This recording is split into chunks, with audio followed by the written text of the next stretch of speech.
All right, my 1.5-second break is over.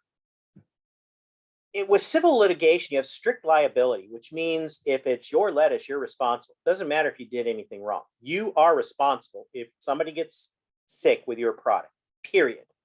The only defense is prevention. You can't say, I didn't do anything wrong. I did everything I was supposed to do. I followed all the rules.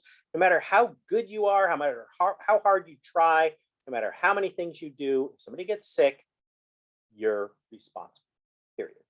So again, the only defense is prevention. Wishful thinking doesn't help. If you manufacture a product that causes someone to be sick, you are going to pay. Now, where does all that liability exist? And that's where it gets a little bit sticky.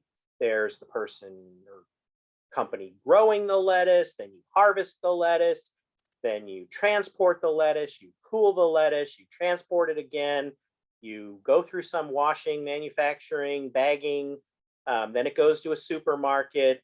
Every handler along that pathway is potentially liable. Generally, from a legal standpoint, the law will go after the one most likely to be able to pay. So a big company like Dole, regardless of where they are in that chain, or they're just the parent company, they had nothing to do with it other than owning the smaller company that had the problem. Dole's got the money, so they're the ones that are likely to pay the most, even though all the others could potentially be liable at some point, at some level. They've got less money, they are probably going to pay less.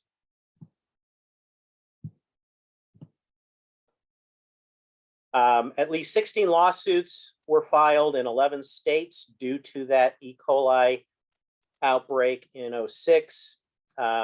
Dole and Natural Selection Foods, the company that actually had the bags, the company that Dole owned, those were the primary defendants. I don't know if there were other defendants that ever were pulled in there. I'm almost positive there was nothing about the transportation, trucking, cooling, supermarkets, those types of things. Possibly the grower, and I'm not sure how the dust settled on all of those individual lawsuits, but there are lots of potential liable companies. To date, 12 lawsuits filed in courts in 5 states. Taco Bell and Ready Pack are the companies on the line. Taco Bell, the restaurant that sold the tacos, and Ready Pack, the company that supplied the shredded lettuce at that time. Anyway, got enough there. What is the discovery arsenal? The discovery arsenal is what you can use to get information. What does the attorney do? And interrogatories, basically questionnaires, requests for production, so documents of production that was done, inspection, quality assurance types of things, or food safety colony tests, requests for admission. Did you do it? Are you responsible? Sometimes companies will say, we take full responsibility. It's done right there. And sometimes that's the best thing to do. Don't drag it out. Don't make a big deal. Don't stay in the headlines for a long time as the company digging your heels in saying, we're not going to deal with this, and you pay in the end anyway. Just say, what happened was a tragedy. We're trying to figure out everything we can do to fix it. We are responsible. It was our product. We're going to make sure that all these people are handled. All the people who got sick or hospitalized, we're going to cover their bills. We're going to fix this. Done. Third-party subpoenas. So that's a court order to give over documents for transportation, cooling, all kinds of things, other witnesses in the process. And not going to worry about the details. I'm not going to ask you that. Let's look at Jack in the Box, another story, and where this story all began. So here's a suggestion box memo. I think regular patties should cook longer. They don't get done, and we have customer complaints. Yeah, undercooked hamburger, you think a customer might complain? That's not a good thing. The next line, if we change this, we will be making our burgers done and edible. I think that's a damn good suggestion. So what might be going wrong? Maybe the thermostat on the burner isn't measuring right, or maybe the burner itself is old and the heating coil, so the burner's not hot enough on their griddle. Maybe that they're using the wrong timing. Certainly, they're using the wrong timing if the burner isn't at the right temperature. So there can be all kinds of equipment issues. You've got to make sure that when you're cooking foods or you're preparing foods or washing foods, that everything is working as supposed to. So what's the reply? We would like to acknowledge the time and effort you have taken to contribute to the success of Jack in the Box by enclosing this pen highlighter. Each person submitting suggestions is eligible to receive one gift per quarter with their first suggestion. Great. I give you a suggestion to please cook your meat so we don't kill our customers. And your response from Jack in the Box is, thank you very much. Here is a 5-cent pen and highlighter. Ooh, maybe it's 15 cents. It's ridiculous. Was this discovered by Marler and Clark? Of course it was. That's why it's here on the slide. Did this look good in court? Oh, hell no. Jack in the Box was fried, crucified because of an outbreak when they found that. Odwalla, they used to be here as a small company. It started as a couple of surfer dudes who were I guess, done surfing for the day, sitting in their VW van, smoking a joint, and decided, let's start a juice company. And so they're in Santa Cruz and they started a juice company and it took off. It was successful. And they grew pretty well. And Odwalla was a very good name brand coming right out of our local area. So here is something from the Department of the Army. We reviewed the deficiencies noted in the report, which our inspector discussed with you at the time of the inspection.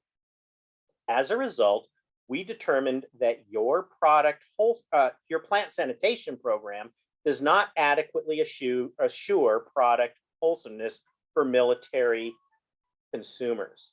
This lack of assurance prevents approval of your establishment as a source of supply for the armed forces at this time. So they wanted to sell juice to the Army. Sounds good, and no great big customer. Well, their juice wasn't sufficiently safe for the soldiers. Now they can go off to war, they can jump out of airplanes, they can set off massive explosions, but they can't drink your juice. That says something. You think you might want to rethink your practices of food safety if your plant isn't up to snuff. They grew really fast and their plant wasn't at food safety standards even way back in 96, which is the date of this. So here is a memo coming from within the Odwalla company. It is not the vendor's criteria I am concerned about. It is Odwalla's. Why are we doing it? Why now? What do we want to prove if the data is bad? What do we do about it?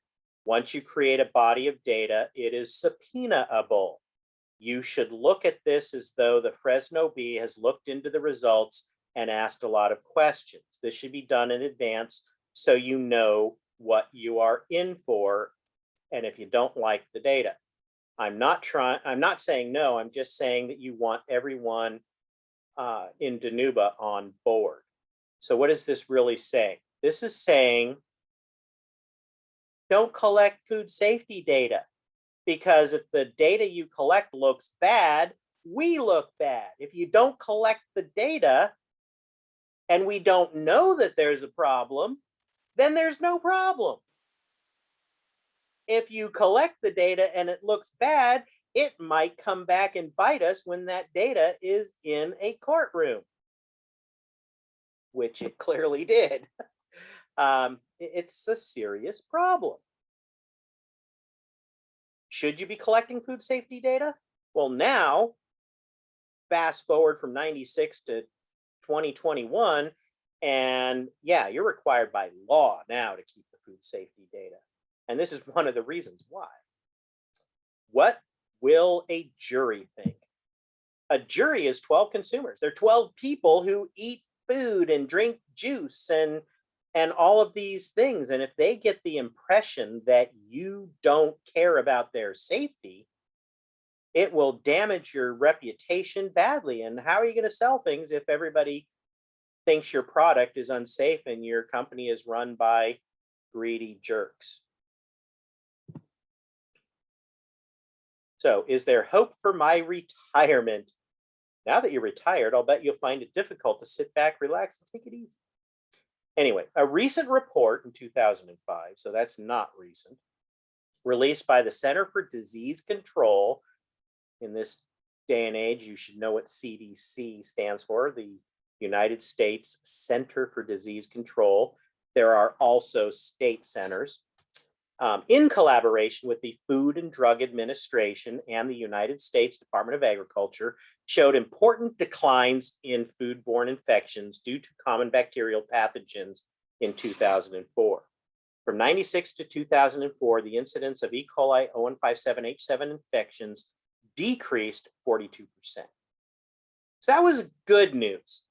Does that mean it's going away and Marler Clark can go out of business and just retire on his cut of $300 million? No, it hasn't gone away, and we've had outbreaks every year since, but at least they are fewer and farther between. There were two very noteworthy years, was it 2 and 3 years ago? Romaine lettuce coming out of Yuma with E. coli contamination. That was a huge deal. The romaine market crashed, and it was bad. So this is a farmer, and here is Marler Clark coming to get you. Anyway, that is it for this presentation.